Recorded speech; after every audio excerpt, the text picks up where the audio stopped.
देखो बेटा मुकेश, शादी तो तुम्हारी ऐसे घर में हो रही है जहां कोई बड़ा बुजुर्ग नहीं है, तो अब उस घर के छोटों की जिम्मेदारी तुम्हें ही उठानी होगी। क्या तुम उसके लिए तैयार हो?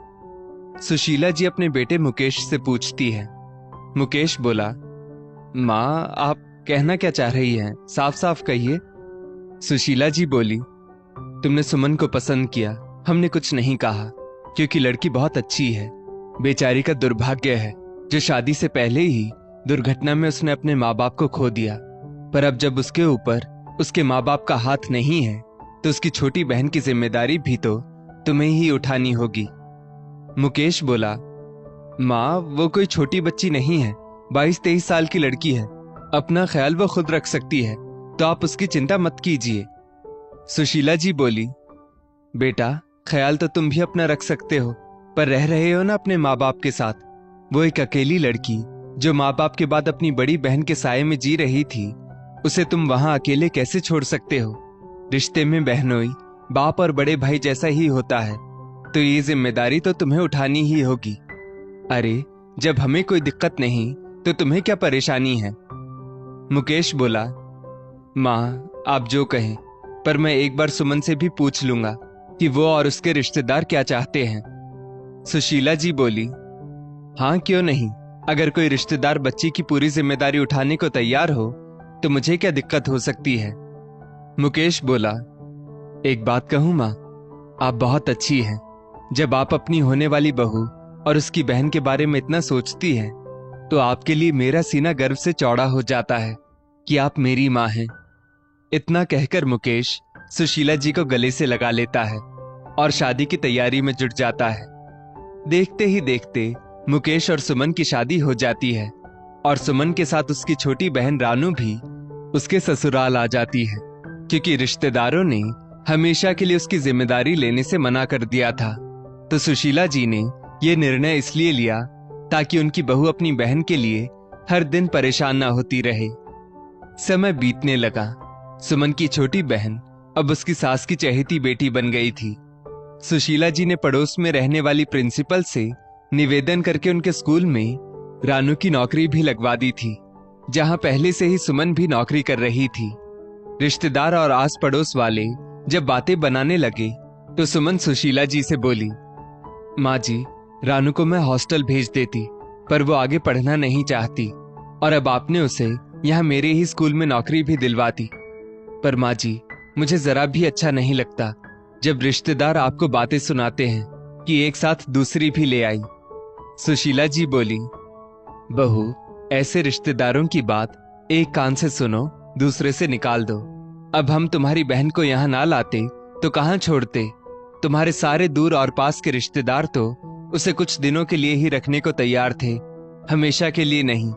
और ऐसे में हम भी अपना हाथ पीछे कर लेते तो बच्ची के मन पर क्या गुजरती? सुमन अपने माँ बाप को याद करके उदास हो गई। तो सुशीला जी ने उसे समझाया, देखो बहू, जवान लड़की है, कोई क्यों उसे अपने पास रखने को तैयार होगा? और तुम तो उसकी बड़ी बहन हो, और बड़ी बहन माँ जैसी होती है, तो ये जिम्मेदारी तुम्हें ही निभानी पड़ेगी ना।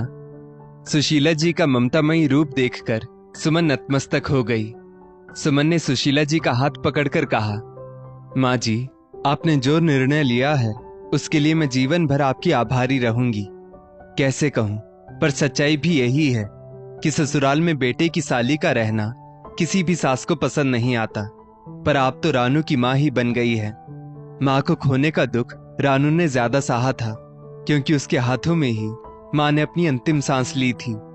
मेरी रानू बहुत नर्म और शांत प्रवृत्ति की है। मैं तो पढ़ने के लिए हॉस्टल चली गई थी, पर जब तक दादी थी रानू किसी के लिए खास नहीं थी, क्योंकि दादी को पोता चाहिए था और दूसरी बार भी पोती हो गई थी।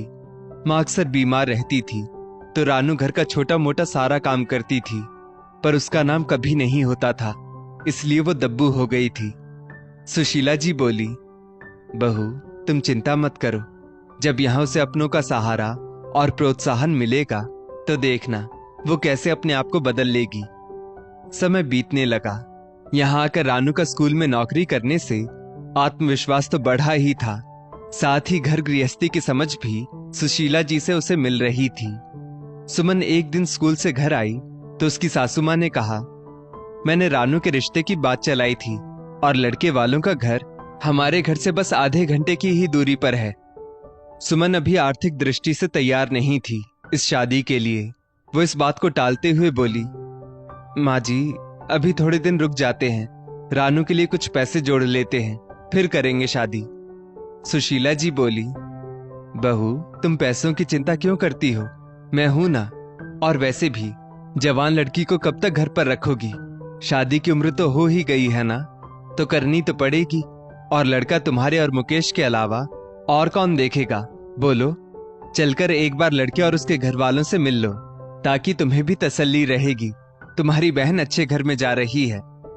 आखिरकार उनकी जिद ने रानू की शादी तय करवा ही दी। जब बात खर्चों की आई तो सुमन ने पहले अपने रिश्तेदारों से बात की तो सभी रिश्तेदार पल्ला झाड़ने लगे। कोई भी तैयार नहीं था मदद करने के लिए। तो सुमन ने सुशीला जी से कहा, माँ जी, आपने सही कहा था, सब बस बोलने के लिए अपने हैं, मदद के लिए कोई भी नहीं है। अचानक सुमन को कुछ याद आया। वो बोली, ऐसा क्यों ना करें कि मेरे मायके की जो जमीन जो दादाजी की संपत्ति है उसे बेच देते हैं। मुकेश बोला, क्या तुम्हारे रिश्तेदार मानेंगे? सुमन बोली, अब मेरे दादाजी की संपत्ति है तो उस पर तो हम दोनों बहनों का ही अधिकार है ना। और अगर रिश्तेदार सारी जिम्मेदारी लेने को तैयार हैं तो मैं खुशी खुशी वो जमीन उन्हें दे दूंगी। पर अगर वो मदद नहीं करेंगे तो मैं अपनी बहन के लिए वो जमीन बेच दूंगी। आप तो बस खरीदार ढूंढिए। कुछ रिश्तेदार जब संपत्ति में हिस्सा लेने के लिए आए तो सुमन ने साफ साफ कह दिया कि जब जिम्मेदारी आप लोगों ने नहीं ली तो निर्णय भी आप लोग नहीं लेंगे। मैं अपनी बहन की शादी में कोई कमी नहीं होने दूंगी। बिन माँ बाप की बेटी है तो क्या हुआ, हम किसी से कुछ नहीं मांगेंगे, पर बड़ी बहन का जो फर्ज है वो मैं पूरा करूंगी। जमीन को बेचकर जो पैसे आए उनसे गहनों व दान दहेज का इंतजाम भी हो गया। सुशीला जी ने पलंग, सोफा और ड्रेसिंग टेबल देने की बात कही और जब लेकर आई तब उनके विशाल हृदय का सबको पता चला। होटल में शादी हो रही थी लड़के वालों के शहर में, तो खर्चा तो होना ही था। शादी में निमंत्रित रिश्तेदार हंसने की तैयारी में आए थे, पर इंतजाम देखकर दंग से ज्यादा दुखी हो रहे थे, क्योंकि उन्होंने कभी नहीं सोचा था कि रानू की शादी इतने अच्छे से हो पाएगी। सब सहानुभूति दिखाते हुए सुशीला जी से बोले, बताइए बहन जी, हमें तो कुछ बताए भी नहीं आपकी बहू ने। हम अपनी सामर्थ्य के हिसाब से मदद करते ही, और इतना ज्यादा तामझाम करने की क्या ही जरूरत थी? शादी होटल में क्यों, घर से भी तो हो सकती थी ना। फिर सुशीला जी ने शांत होकर कहा, वो क्या है ना, बहू को ये सलाह मैंने ही दी थी। अब शादी घर से होती तो सारा भार उस पर ही पड़ता ना, और स्कूल घर सब संभाल कर वो इतना बड़ा दायित्व निर्वाह कर रही है। वैसे भी उसके दादा की पैतृक संपत्ति से ही रानू की शादी हो रही है, तो खर्च की चिंता क्यों करना। और आप सभी इतनी दूर से आए हैं तो हमारी बेटी को आशीर्वाद दीजिए और बहू के सिर पर अपना हाथ रख दीजिए, यही बहुत है। रिश्तेदारों ने कहा, हम तो उसके अपने हैं, तो बस उसका भला सोच रहे थे। वैसे अब आप लड़की की बहन की सास हैं तो क्या ही कह सकते हैं।